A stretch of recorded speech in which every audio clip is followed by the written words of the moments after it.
లింగములు తెచ్చాను. వెంటనే శంకర భగవత్పాదుల వారి మీద వెలుగులాడితే అందులో 40 శ్లోకములు శంకర భగవత్పాదుల వారి చేతిలోకి వచ్చింది. ఆ శంకర భగవత్పాదుల వారు భూమండలం మీదకు వచ్చిన తర్వాత ఆ 60 శ్లోకములు ఏ పద్ధతి క్రియాశక్తి నాకు అన్నీ తెలుసు కానీ నేను మాత్రం చెయ్యను అంటే అప్పుడు ఏమవుతుందండి? చెయ్యాలన్నా అక్కర్లేటువంటి దాన్నే క్రియాశక్తి అని. ఈ 3 రకాలైనటువంటివి మనలోనే ఉన్నాయా బయట ఉన్నాయా చెప్పండి? మనలోనే చెయ్యలేము మనం. అందుకని ఆ ఇచ్ఛాశక్తి, జ్ఞానశక్తి, క్రియాశక్తి ఈ 3 ఉండి తీరవలే. ఆ 3 మనలో ఉంటేనే సర్వకర్మలను మనం చేయగలుగుతాం. కనుక ఇప్పుడు అమ్మవారు 3 రూపాలతో ఎక్కడ ఉన్నది అంటే మనలో ఉన్నదా బయట ఉన్నదా? అయినటువంటి వాడు అమ్మవారిని ఆధారముగా చేసుకున్నటువంటి ఆ పరమే ఎంత భావం ఉన్నది ఆ ఒక్క శ్లోకంలో. ఈ ఉన్నటువంటి శివ మహాపురాణం ఎన్ని భాగాలుగా ఉన్నది అంటే నిన్న చెప్పుకున్నాం 1,00,000 శ్లోకాలతో 12 భాగములుగా పరమేశ్వరుడే పార్వతీదేవికి చెబితే మన మీద ఉండేటువంటి కరుణ చేత వ్యాస భగవానుడు 1,00,000 శ్లోకాలు 24,000 శ్లోకాలు ఏర్పాటు. 24,000 శ్లోకాలతో మనకు శివ మహాపురాణం అందించాడు. కేవలం 24,000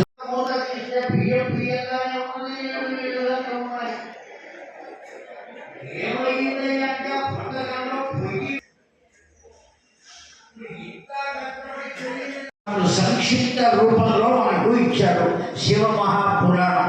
సామాన్యమైన వాడు కూడా మనం ఏం చదువుతామయ్యా, మన వల్ల ఏమవుతుందయ్యా, అంత పెద్దది కదా పురాణం, మనం పోనీ ఎవరి చేతైనా చెప్పిద్దామంటే 1,00,000 శ్లోకాలతో ఉన్నటువంటి పురాణం ఎంతకాలం చెప్పాలండి? సుమారుగా 4-5 నెలలు పడుతుంది ఆ పురాణం చెప్పడానికి. ఒక 9 రోజుల్లో పరిపూర్ణం అవుతుంది. ఆ భాగవతం అయితే 7 రోజుల్లోనే చెబుతాం, కానీ 7 రోజుల్లో అయ్యేది కాదు ఇది. పెద్దలు అడిగారు, అయ్యా ఎన్ని రోజులు ఉంటుంది? 7 రోజుల్లో సరిపోతుందా? సరిపోయే అవకాశం లేదండి. కేవలం భాగవతం ఉన్నది 18,000 శ్లోకాలు. దానికన్నా 8,000 శ్లోకాలు ఎక్కువ ఉన్నాయండి. 6,000 శ్లోకాలు ఉన్నాయి. అందువల్ల ఖచ్చితంగా 9 రోజులు ఉండవలసిందే అని ఈ 9 రోజులు ఏర్పాటు చేసుకున్నాం మనం. ఎంత అదృష్టం అండి! సంఖ్య కూడా అంకెలు ఉన్నాయే, అంకెలలో అన్నిటికన్నా పెద్దది ఏంటి అంటే 9. పక్కన 10 అయితే 10 9 కన్నా గొప్పది కదయ్యా, పెద్దది కదయ్యా అంటే పక్కన 0 చేరిస్తేనే అది 10 అవుతుంది. పక్కన ఎప్పుడైతే 1 వచ్చి చేరిందో దాన్ని సంఖ్య అంటారు కానీ అంకె అని అన్నారు. నాన్న ఒక్కసారి కెమెరాలుగా మళ్ళీ రేపు కూడా పెడతాను, ఎల్లుండి పెడతాను, ఆవులెల్లుండి పెడతాను, మళ్ళీ వచ్చే సంక్రాంతి వరకు చేశానురా, డబ్బాలో ఉన్నాయి, రోజుకొక్కడి చొప్పున తినవచ్చు నువ్వు, మళ్ళీ సంక్రాంతికి మళ్ళీ చేసుకుందా. ఈ విధంగా తల్లి నెమ్మదిగా చెబుతుంది. ఈ చెప్పినటువంటి మాటనే మనము సంహిత అని అంటామండి. వాడికి హితమును కలిగించేటువంటి మాటను చెప్పటం, మంచిని కలిగించేటువంటిది చెప్పటం. అందువల్ల అంత దివ్యమైనట్టు సంహిత అని పేరు పెట్టాడు. ఆ 7 భాగాలకు ఒక్కొక్క భాగానికి ఒక్కొక్క భాగం పేరు. ఏమిటవి? విద్యేశ్వర సంహితాద్య ద్వితీయా రుద్ర కోటి రుద్ర చతుర్థిక పంచమ్యుమా సంహితోక్త షష్ఠీ కైలాస సంహిత. 2వది రుద్ర సంహిత. గుర్తుపెట్టుకోండి, రాసుకునే వాళ్ళు ఎవరైనా ఉంటే రాసుకోండి. విద్యేశ్వర సంహిత మొట్టమొదటిది, 2వది రుద్ర సంహిత, 3వది శతరుద్ర సంహిత అన్నారు. చాలా గొప్పదండి ఆ 3వది. శతరుద్రము అంటే మనం నిత్యము అభిషేకం చేసుకునేటువంటి అనేటువంటి పదానికి రెండు భావాలు ఉన్నాయి. ఒకటి వేదము అని అర్థం, సంహిత అంటే వేదము. రెండవ భావం ఏమయ్యా అంటే దాన్ని ఎవరు ఆశ్రయిస్తారో వారికి సరి అయిన హితమును అందించున్నది అని అర్థం.